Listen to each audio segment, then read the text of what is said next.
Hello gamers, welcome back to the Armbar Arcade and welcome back to our complete series of Gran Turismo Sport. And folks, we are very, very close. We are getting ever closer to the sharp end of this GT League campaign. There is one more order of business to take care of in the Amateur League. It's the Mazda Roasters Cup Pub. No, it isn't. It is, in fact, the four-wheel drive challenge with the BB Raceway, Tokyo Expressway East Outer Loop, and my home circuit of Brands Hatch. So we're going home, folks, and I have got just the car for the job. Let's do it to it.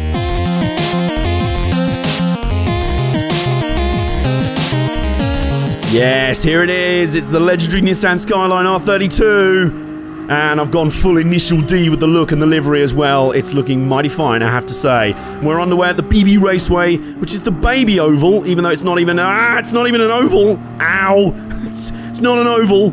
It kind of thinks it's a NASCAR track, but also a road course. You've got a 90-degree left-hand turn 1, a long banked oval turn 2, and then a right turn. So it's not a NASCAR track at all. What are you playing? Oh my god. And if you're not careful, you can shoot off into the pits. Or if you're like me and you've got style, you can make an overtake. And then you've got this long bank turn 4. So it's half a NASCAR track, half a... It's like a road course trying to break out from a traditional NASCAR track.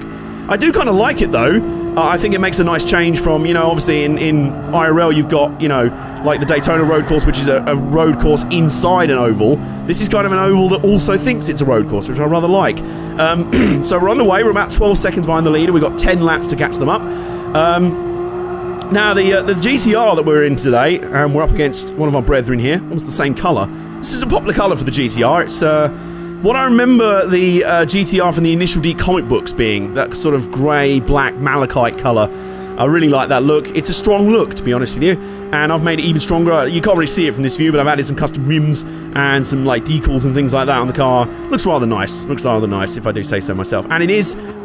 Oh, I cannot do turn 1! Well, we are getting full initial D. We're going some drift. I'm on medium tyres to start off. We'll see. We can adjust from there if as appropriate. But what's nice is that this car is fairly evenly matched to everyone else in this race. The top cars in this. What are you doing? Can you seriously, really? Let's just pass this blithering idiot. And yeah, the GTR is fairly evenly matched compared to most of the other cars in this class. I think the most powerful cars in this series are up at the 350 horsepower mark, including the Mercedes-AMG A45. So the Adam Morgan mobile is apparently the like #1 contender in this series. But most of the cars have around the same amount of horsepower as the GTR, which is about 305 or so, and is around 1,500 kilos, so fairly evenly matched there. So we'll see what we can do. We are still 7 seconds down, and we're coming up on halfway through the race. So I might want to get my butt in gear here. And we've got a TT to come up behind, and you're dispatched on, mate. There you go, there's one of them. There's the A45 AMG. It's just bizarre, because on the outside, it just looks like the Mercedes that they run in the British Touring Car Championship. So I'm like, oh, hi, Adam Morgan. And then suddenly I realise he's got the AMG engine with 350 horsepower, and he's like, bye. He just fucks off like Roadrunner. Like, me, pew. In fact, he's not doing that at all, because he may be worse than me at the first corner. Oh, yeah. Oh, that was cheeky. Oh, that was cheeky. He did not appreciate that. He did not appreciate my techers. But, well, he got them anyway. You got served, son. And I wonder if that Audi TT, L. Cameron, I wonder if he has activated his Max Verstappenometer, because he is suddenly... Well, he's sticking with us, which means he's now making a battle for third. But, we'll see what we can do here. We've got the leader, R. Lowry, up ahead. I don't quite know what he's driving. Oh, I know what he's driving. He's driving an R34. So he's driving the grandson of this car. So now I'm going all Gran Torino. I'm like, come back here. Get off my lawn. Or something like that. Oh, come on. Oh, big sideways moment. Oh, there we go. Nice. We've improved. I'm now not slapping the wall every time going into turn 1. That's very nice. Come on, stick it down on the yellow line. There we go. Now we will have 4 laps to go after this one. We have gained on the leader, so that's rather nice. But I think Cameron in the Audi has made the pass for third. He is back there, but he's not. He's lost touch with us, so this should just now be a two-way scrap for the lead between 2 generations of Skyline. It's the Skyline generation game, and it is about to play out here at the BB Raceway. I have no idea what BB stands for. The BB Gun Raceway. If they have a full-on NASCAR race here, if someone's just leading by miles instead of throwing a debris yellow, do they just use a BB gun to shoot out the leader's tyres? Is that the concept here? Maybe I'm reading too much into it. I am reading too much into it. Anyway, now he's trying to make an escape, but he will ultimately be doomed to fail. Oh God. This is a tricky little track. The times where this track decides to be a road course, it's a fiddly little motherfucker. It really is. Also, apologies, by the way, my voice is not in the greatest of nick. Number one, I think I'm coming down with a cold. And number two, I'm doing that thing where I record this episode the day after going to a wrestling show. So I'm a bit tired and not really hungover, luckily. I did drink enough beer, though. But I did do a lot of shouting. So blame Riptide Wrestling for that. But it's a nice day out in Brighton, so all good. But it does mean that my voice is a little bit squeaky. I'm in danger of losing my squeaker in this race. Let's hope we can hold together for the rest of this episode. So, let's go alongside. I'll round the out, in, out, shake it all about. You do the okie dokie and turn the round. That's what it's all about, etc. And we're taking the lead, which is nice. So, oh God, excuse me, come on. Turn, there we go. So, let's see. How full is your Max Verstappenometer on Lowry? Guess we're about to find out, because otherwise I'm going to... Oh, no. Or I could just run out of talent and make things easier for you. Nah, even though I cocked up the first corner, he hasn't really done much there, so... You'll do fucking nothing. You'll do nothing. Apparently I've got Conor McGregor in the passenger seat of my car, just leaning out the window, just heckling me. But that would be amazing, to be fair. Can you imagine Conor McGregor's like a co-driver in a rally or something? Fucking two left over there. And he just like hangs out the window of a fan. He's like, do fucking nothing. Who the fuck is that guy? Connor, that's a marshal. I need you to co-drive for me. Anyway, it's the final lap. Can we make the first? No, that's our worst first corner of the day. And he's going to try and close in, but ultimately, I think he's just ran out. Really, he went in hard early on, and now he's just shown he does not have the stamina to keep up, and he's just getting a bit floppy at the end, to be honest. Through this corner for the penultimate time. Don't go in the pits. Don't go in the pits. There we go.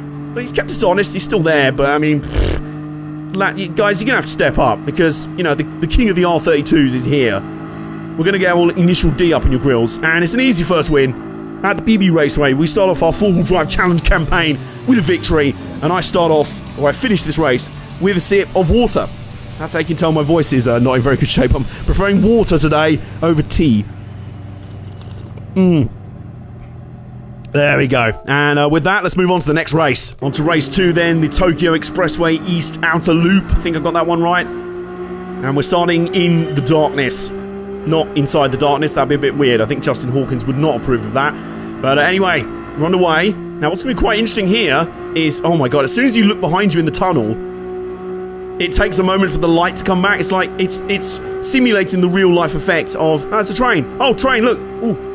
Sorry, I became my nerdy train spotter self came out there for a second. Sorry. Look at it. Look at the train. Look at it. Focus. Right, okay, focus now. You've got important work to do. You can't train spot mid-race. Anyway, going around the outside of a Subaru before you even get to the first corner. I mean, really. This is one of the... Oh, no. Ow. I cannot do first corners so far in this series. No matter where they are, I cannot do them. Now, this race can be interesting on a couple of levels. It's going to be very top speed based, given that it's one of those, we've basically shut down miles and miles of highway, so you're going to be going along at flat out speeds for ages, and then sudden hairpin, or something like that. Although this segment's quite, keeps you on your toes, these sort of flowing freeway sections through the middle of the city. I love these sort of tracks. These are very Gran Turismo specific. I really love it. This kind of calls back as well to like the days of like Tokyo Route 246 and Special Stage Route 5 from the early games. Those were cool tracks, man. I love those. But what'll be interesting to note in this race is that, of course, it'll be very top speed focused. So we'll have to see if our Skyline's got the power. It should do, theoretically. Although, at the end of the last race, it did say I had a car handicap of plus 20%. So that's quite interesting. But also, one random car in this race. You've got all these like regular four drive like performance road cars in this series. But the one random interloper is you've actually got a Vision Gran Turismo car in this race. The Peugeot L500 Hybrid. It actually only has less horsepower than most of the other cars in this race, but it's spectacularly lighter, and it is very aerodynamic. It's basically like a sort of flying pancake. So, it actually wasn't the flying pancake a plane from Secret Weapons over Normandy. I'm sure Nay's probably gearing up to tell me in the comments even as I speak, so please do tell me if it was. But yeah, we have a flying pancake in this race as well. It's called the Peugeot L500, and it's starting at the back, which is what they normally do with cars that are often considered the fastest car in any given series. Like, you remember when we did the the Boxer Spirit? They'd start the Porsche 911 at the back, so you'd have to race through the field. So that'll be very interesting. We'll have to see how we go there. We'll see if it charges up through the field, and if it does, we'll just try and hang on to its coattails. For now, we'll try and do some drafting in the tunnel. This is a very accurate simulation of the Dartford Tunnel on the M25. In fact, it's not an accurate simulation because we're going far too fast. We're doing 140 miles an hour when realistically we should be doing 14.9 miles an hour. Oh my god! Oh my Christ! Oh, some poo! Some poo maybe just fell out there. I just nearly got turned into a wall at 150 miles an hour in pitch darkness in a tunnel. Yeah, maybe there's a reason we don't do this sort of shit IRL outside of the Isle of Man TT. Come on. Oh, God. Oh, big drift. Ow. I cannot do that first corner. Anyway. Oh, well, there's some cars. I saw some cars massing up behind, but I don't think any of them were the Peugeot. No, that's the GTR, the Subaru, and the Audi TT we were just racing, so nothing to worry about just yet. We're about 7.9 seconds behind the leaders, which will probably be one of those A45s again. They are, like I say, it's bizarre, the concept that they're the most powerful car in this race. They just doesn't look like you got like GTRs and Subaru Imprezas, and then this sort of Mercedes hot hatch, which is it's kind of nice, but you're just not oh god, not expecting it. I tell you what, I think I have made a mistake switching back to hard tyres for this race. This thing is slipping around all over the place. If we had Project Cars 2 damage on right now, my car would be crabbing along like with sparks flying out the back and a wheel missing. Like the amount of hard hits we've already taken. But hey, you know what? Our fellow GTR is sticking with us. And we're going to try and team up here. I would say it's an unlikely alliance, but we're both driving GTRs with exactly the same paint scheme, so maybe it's not that unlikely an alliance. Come on. You can see how popular this car was in Initial D and in street racing films in general. Oh, come on. Yeah, there you go. In fact, this should be home territory for this car. We are street racing right now on Japanese streets. This is what we're doing. This is basically like Need for Speed Underground, except someone's actually shut the roads. So we're doing this legally. Oh, we've jammed it into first gear. Oh, go on. Oh, look at that. Yeah, that'll look spectacular on the replay. Massive drift. Not the fastest way around the corner, granted, but I don't care. It looks spectacular. So, yeah. Anyway, switch camera views. That GTR's still hanging with us. We are not close enough to pick up a draft on the cars in front, which is a bit annoying because they're drafting each other. But that GTR's not gaining on us, so about a neutral lap so far. 6.7 seconds down on the leader. We're coming up on half distance in this race. About now. There we go. 6.7 seconds. 2 minutes 32 lap. System's normal, to be honest with you. Nothing really much to report. You know, it's like sit rep, nothing. Oh, train. Oh, look. Look at that. It's a monorail. I feel like I'm making like Simpsons memes now. Anyway, must not get distracted by trains. I do that enough in my day-to-day life as it stands. See if we can actually do this corner. Braking. Big drift. Come on, big drift. We're not even that much of a drift. Hey, there we go. We did the corner and no paint was destroyed. No walls were slammed into.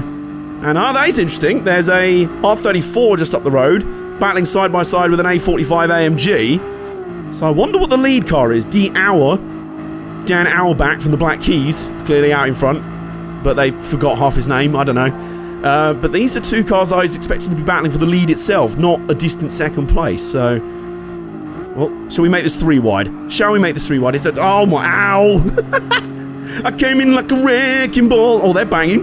They're banging fenders. Anyway, oh, go on. Is there room up the inside? There is room up the inside. You have not shut the door enough, Yarno. Not Tori Yarno, H Yarno. And now, oh Maguire. Oh shit, more like, because I'm behind you. God, I'm the pun game is especially crap today. Just for you guys. Just for you, my adoring fans. Oh, go on, up the inside. Come on. Up the inside. There you go. Hey, he's just done a me. Slid off into the wall. Now, still no sign of that. Oh, a little bit of sparks flying there. Still no sign of that Peugeot. Can't even see it in the distance there. I'll tell you what, oh, is that? Oh, no, is that it at the back of the line there? Oh, it might be gaining on us. Gaining, as James May would say. Buffeting, pivoting. What other words he likes to say? He just likes to say words, to be honest. Right, and now that hairpin. Come on.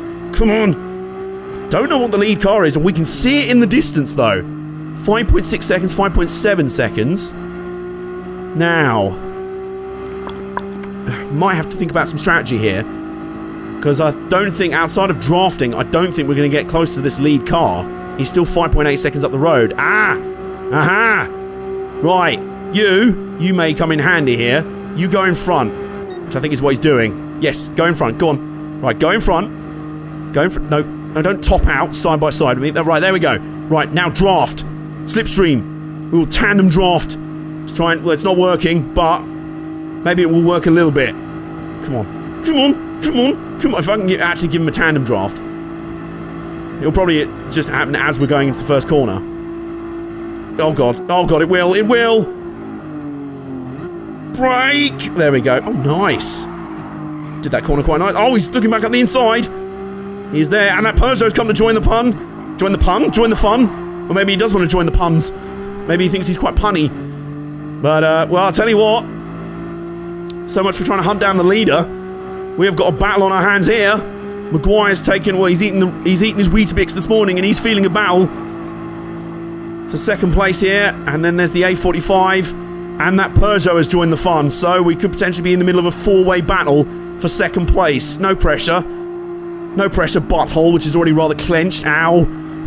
No pressure, car, which is already rather beaten up from... I've basically treated it like a pinball at this point in time. I'm just starting to gap third place a little bit. Come on. Come on. I'm wary of that Peugeot. As most of the time, you should be wary of Peugeots. I don't know why. You just should be. You just should be. That should be taught on the driving test. Be wary of Peugeots. And there's the leader. I don't think we're going to get close enough. That's a bit frustrating. But if we do... Come on. Really? Yes, there you go. If we get good enough runs through these corners and we get close enough off the final hairpin to take a draft. Yes. That was good. That was very good. Either that or we take the world's most ridiculous dive bomb up here with 3 seconds. It's never going to work. It's never going to work. No. Oh, it's another R34. Come on. Come on. No, accelerate. Oh, come on. Oh, I think we're just... Fuck. Bollocks.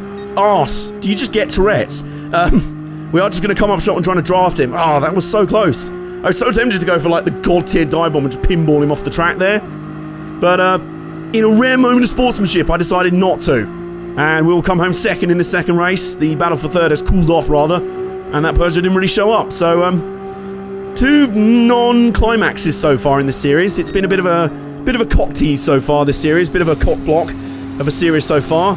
But we've still got 1 round to go. And we're going back home. Well, I am anyway. It feels good to be home, doesn't it? Well, it does for me anyway.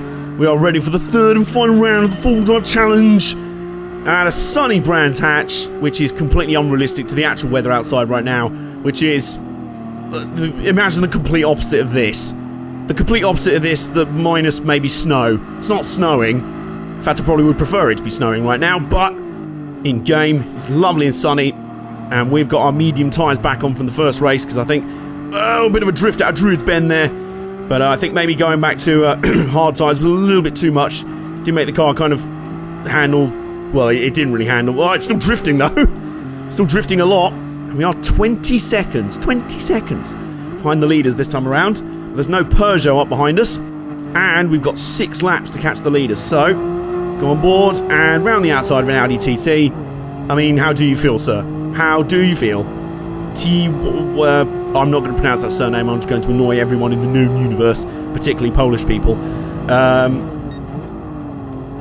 So round onto the long circuit then, which is rumoured they're gonna basically ruin most of the spectator areas, or improve them. It's kind of a mix of safety and like designated watching areas, because there's a lot like all the way down here. If you look over on the right, all the way down there, there's just a slim footpath that's not really. It's kind of messy and kind of, there's all like nettles and stuff down there. But there's also very low, including all the way down there on the right, you can see it. And then round Sterling's Bend here, same on the outside there. There's no big catch fencing. Makes really good places for photos down there. But as you can imagine, if a car goes barrel rolling and flipping off over there, not really much to stop it then squashing a bunch of spectators. Which nearly happened a few years ago. I think it was a Seat, like, Leon Cupra Cup car or something. Some sort of Seat went barrel rolling off the track and did some sort of wild flip and came within inches of squashing the marshal's hut with a load of marshals inside it. So, yeah, fair point. It's one of those things where it's like, you don't want things... Sometimes you don't want things compromised in the name of safety, but then sometimes you can go, yeah, there's probably a good reason for it. So, we'll see what happens there. For now, he's untainted, and we are... Well, there's presumably fans over there watching us right now as we're carving through this field. Oh, nice bit of drifting there. Just showing off to our mate, Valentini. This is how you drive a GTR, mate. Look at this. This is how you drive a GTR. Just understeer, apparently. I'm not a good drifter. Maybe now's not the time to show off my lack of drifting talent.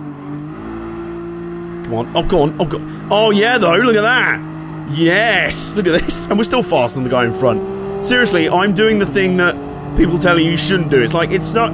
You're actually going slower if you go sideways. Mate, I'm still catching up to you. Still catching up to you. You and your piss yellow Audi. Look at it. It looks rubbish. Well, actually it doesn't. It looks okay. But it's also got weird stickers on it as well, which our car has as well, to be fair. Shut up. Anyway, I'm now going to pass you because you're terrible and you can't drift. Oh, no, he's hanging on the outside. He got annoyed with my trash talking. But, well, get annoyed all you want. You're still getting banged. Oh, God. And then over the rumble strip. In Project Cars... Oh, he nearly fell off. He's getting annoyed just trying to stick with me. Now, in Project Cars 2, that last corner would absolutely have been a drive-through penalty for track limits. That's one thing I'm glad that Gran Turismo Sport doesn't enforce that strictly in GT League. I mean, you know, enforce track limits all you want, but in Project Cars 2, they will literally make up track limit penalties. Like, almost every time I've turned on track limit penalties, I've been driving along and then I've noticed that I've got a drive-through penalty. For what? I have no idea. Have I actually, like, infringed on any track limits? Maybe. Maybe I haven't. Maybe I just looked at one for half a second. Just looked at a track limit for half a second. And then the game was like, no, you looked here funny. You disrespected track... disrespected track limits. One of my favourite phrases in all of motorsport.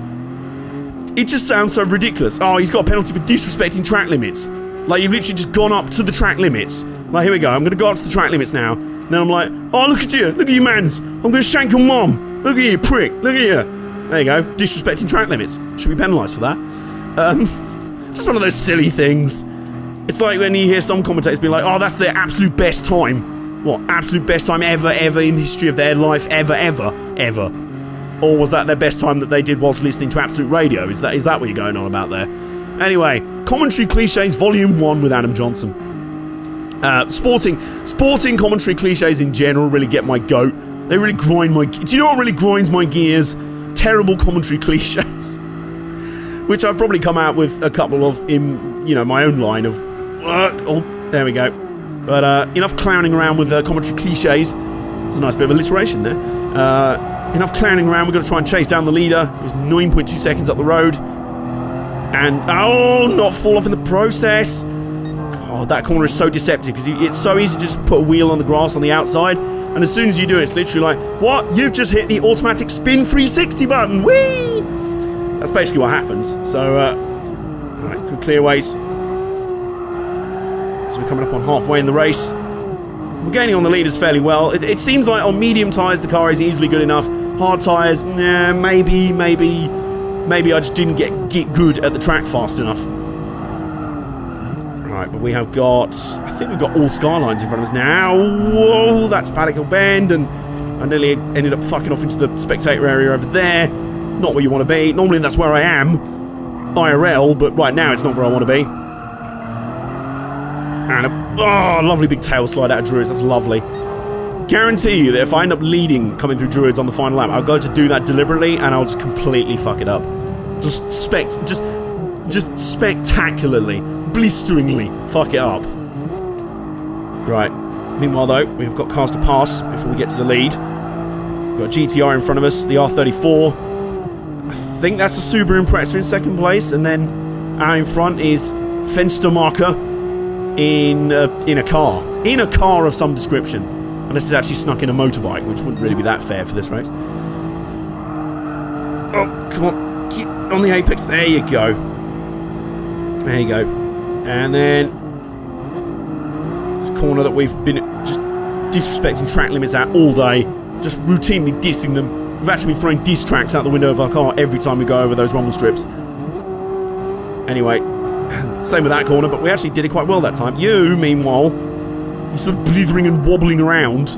Look at this guy. Look at him. He's got no style at all. He's got no tech. He's got no flow.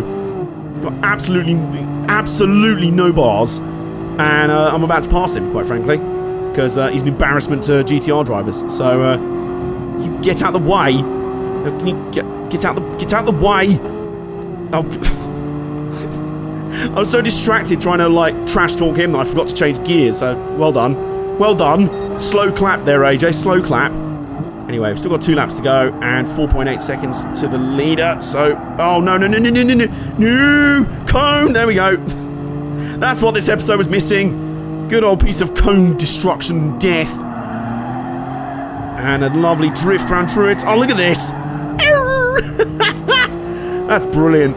It's annoying. The Gran Turismo games have never had enough tyre smoke. If anything, Project Cars has way too much tyre smoke. Just you doing a corner normally. What are you doing, mate? Not unlike you. You're just doing it terribly. But, like, just doing a corner normally ends up with, like, clouds of tyre smoke all over the place. Is he still up the... Oh, God. Is he still up the inside? Is he still up the... He is! Oh, he's hanging on. But he cannot stop the march of progress. Not the wrestling promotion. We're just talking about me this time. So, we now got a lap and a half to gain to pass the 2 lead cars, which I think... One of them's another R34, and the other is... Oh, no, that's an R34 in front of us, so... Is it just all Skylines from here on out? It's just like the Skyline factory. I mean, I'm cool with that. Actually, what is that lead car? It doesn't look like a Skyline of some kind. What should I now catch up to it and get proven wrong? I guess the only way to identify it for sure will be to catch up with it, so let's do that. Oh, whoa. Just put a wheel on the grass there. Nearly an automatic spin. Nearly a massive amount of poo coming out of my ani. But luckily avoided it that time. Just 2.8 seconds behind the leader now. Come on. I'm curious what that lead car is. I cannot tell what it is from this distance. Oh, it might be a white R34. Now I'm getting closer to it. Anyway, there's only one way to find out. Fine. I mean, pass it for the lead. That's what we're going to have to do on the final lap. Here we go. 3-way battle for the win commences now. Oh no, it's a white R32. Oh my God. What is going on? Everyone all at once decided to forget how Paddock Hill Bend works. It's actually a white R32. So we're battling one of ourselves. It's the light side and the dark side of the R32 force. We are the dark side. We are now up against the light side. I don't know what the blue R34 represents, the Trade Federation or something. I'm going to have Star Wars fans in the comments being like face-palming so hard they actually fracture their own skulls. But anyway, 3-way battle for the win. The R34 of Rosati's now in the lead. We're going to try and go on the outside of Fenstermarker. Oh, come on. Right, up into the long circuit for the final time, around the outside. Come on. We've got the acceleration, but we're going to have nowhere to go. Bloody Rosali's going to block us in. He's also going to give us a little bit of draft. Oh, this is getting exciting now. It's going to be tense. Can we move in front? Yes, we can move in front. So also remember to change gear. That's pretty important. Dive bomb up the inside, but there's ultimately not going to be enough room there. Oh, and Fenstermarker's starting to fade away a little bit now. Where do we make our move? Because on the long circuit, passing opportunities are at a premium. But this guy is wayward and he's wobbling. He's all over the place. He is feeling the tension. His butthole is rather clenched right now. As is mine, to be honest. And here we go, up the inside. Divebomb City Bridge! Yeah, there you go. Oh, and whoa, he nearly ran us off the track. That's what you get, sir. That's what you get. You're in my dojo now. You are in my dojo now. And that is what you get. You get taken to Divebomb City. And we are going to close out our 4-wheel drive challenge with... Yeah, he's wobbling all over the place. He's not going to catch us. You'll do fucking nothing, mate. We're going to close out our 4-wheel drive challenge campaign with a win on home turf. Ah, well tough for that. That was all right. That was good. Bit of a slow burn of a series. The first few races were sort of so-so. They were there or thereabouts. Then the final race kind of built up rather nicely. That was a good finish. Good, rather spectacular climax to the thing. So now I've got some cleaning up to do. And comment down below your recommendations for cars and what series you want me to do next from the professional league. There's 3 choices. There's the middle engine rear wheel drive challenge. There's the $1 million supercar bear expensive millionaire challenge or whatever it's called for supercars that aren't race cars but cost millions of pounds. Or the basically let's call it the Ferrari challenge. So either one of those, let me know what you want to do. And comment down below your most iconic cars from either literature, comics, films, whatever. There can be movie cars, there can be cars like the Bullitt Mustang, the General Lee Dodge Charger, any of the cars in the Fast and Furious films. This is the R32 I've driven in this episode is kind of a bit of both, because actually they did an adaptation of the Initial D comics into a film, and they had that car in the film, but I also remember it from the comic books and the manga as well, so it kind of crossed over the two.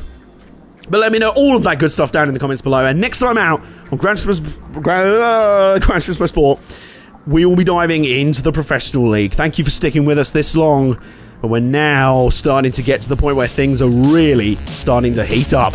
We'll see you guys next time in the Armbar Arcade.